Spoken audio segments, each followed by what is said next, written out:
900 पहला, फिर 880 भी पॉसिबल है, लेकिन स्ट्रक्चरली बहुत वीक है सीएट, ज्यादा ही वीक है अपोलो के हिसाब से। ओके तो सीएट और अपोलो दोनों अब डेलो पर ट्रेड कर रहे हैं इस खबर के बाद।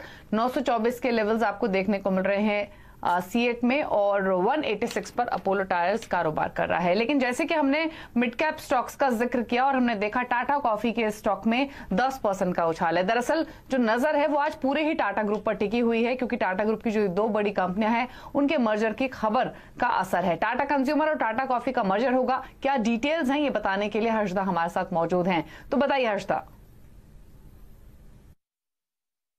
टाटा कंज्यूमर ने आज दरअसल एक बड़े बिजनेस रीऑर्गेनाइजेशन का ऐलान किया, और आप ये जरूर समझेगा कि अब टाटा कंज्यूमर में अलग कॉफी का किक आता हुआ दिखाई देगा, क्योंकि टाटा कंज्यूमर और टाटा कॉफी का दरअसल विलय हो रहा है।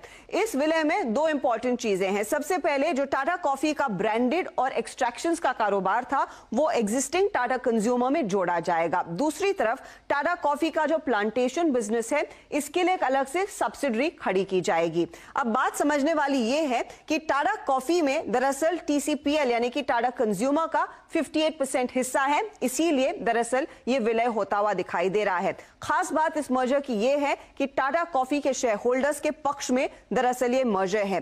टाटा कॉफी के अगर आपके पास 10 शेयर हैं तो उसके सामने आपको इस मर्जर के बाद दरअसल टाटा कंज्यूमर के 3 शेयर मिलेंगे, इसीलिए ये रेशियो टाटा कॉफी के कंज्यूमर्स या फिर शेयर धारकों के पक्ष में दिखाई दिया है। लेकिन बिजनेस समझना इंपॉर्टेंट है। प्लांटेशन बिजनेस जो आगे चलकर एक अलग सब्सिडरी का हिस्सा बनेगा, 376 करोड़ की कमाई टाटा कॉफी की वहीं से आती है। दूसरी तरफ इनकी ब्रांडेड कॉफी का जो बिजनेस है 361 करोड़ का रेवेन्यू कमांड करता है। अब देखिए टाटा कंज्यूमर का ओवरऑल ब्रांड्स के लिहाज से माहौल कैसा है। टाटा सॉल्ट इस कारोबार से पहले से जुड़ा हुआ है, फिर 8 o'clock आता है, टाटा टी, टेटली और हिमालयन जैसे वाटर प्रोडक्ट्स भी इस पर्टिकुलर पोर्टफोलियो में है।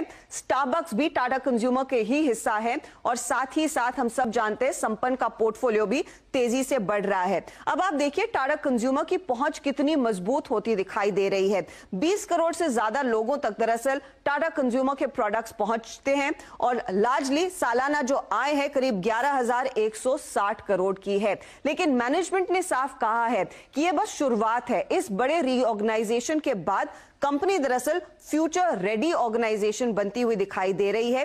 कई सारी सिनर्जीज होंगी दोनों टाटा कंज्यूमर और टाटा कॉफी की जो साथ में देखने को मिलेगी, और सबसे अहम बात यही है कि अब दोनों ब्रांड्स साथ में मिलकर एक छतरी के नीचे हाई रेवेन्यू बिजनेस को दरअसल चेज करेंगे। तो मर्जर की तमाम डिटेल्स आपको हर्षदा ने समझाई, और क्या मायने हैं इस मर्जर के इन्वेस्टर्स के लिए उसके बारे में भी बातचीत की। स्टॉक स्ट्रेंथ के साथ कर रहा है ट्रेड। गाबा साहब से एक कमेंट जरूर ले लेते हैं। टाटा कंज्यूमर और साथ ही टाटा कॉफी दोनों पर 3% के आसपास के बढ़त टाटा कंज्यूमर में है और ऑलमोस्ट 11% टाटा कॉफी में है। बताइए गाबा साहब, दोनों पर आपके व्यू।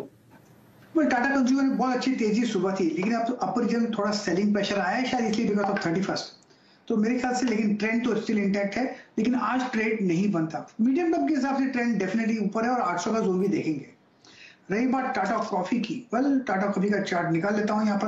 यहाँ पर भी एक गैप अप खुला। यहाँ खरीदने का दिन आज तो नहीं है। मेरे ख्याल से थोड़ा डिप आने दीजिए। 205 भी अगर आ जाता है तो ठीक है, नहीं आता तो कोई बात नहीं। हाँ, टाटा कॉफी पॉजिटिव है, लेकिन रिस्क रिवॉर्ड रेशियो फेवर में इस वक्त नहीं है। 11% ऊपर आ चुका है, तो इन स्तरों से कोई नई खरीदारी ना करें। खरीदारी की हुई है तो होल्ड जरूर कर सकते हैं। तो ये व्यू है टाटा कॉफी टाटा कंज्यूमर पर। टाटा कंज्यूमर पोजीशन पर्सपेक्टिव से जरूर बेहतर दिख रहा है, 800 की ओर बढ़ता हुआ गाबा साथ दिख रहे हैं। रुक रहे इसी के साथ एक ब्रेक के लिए, चल लौटते हैं।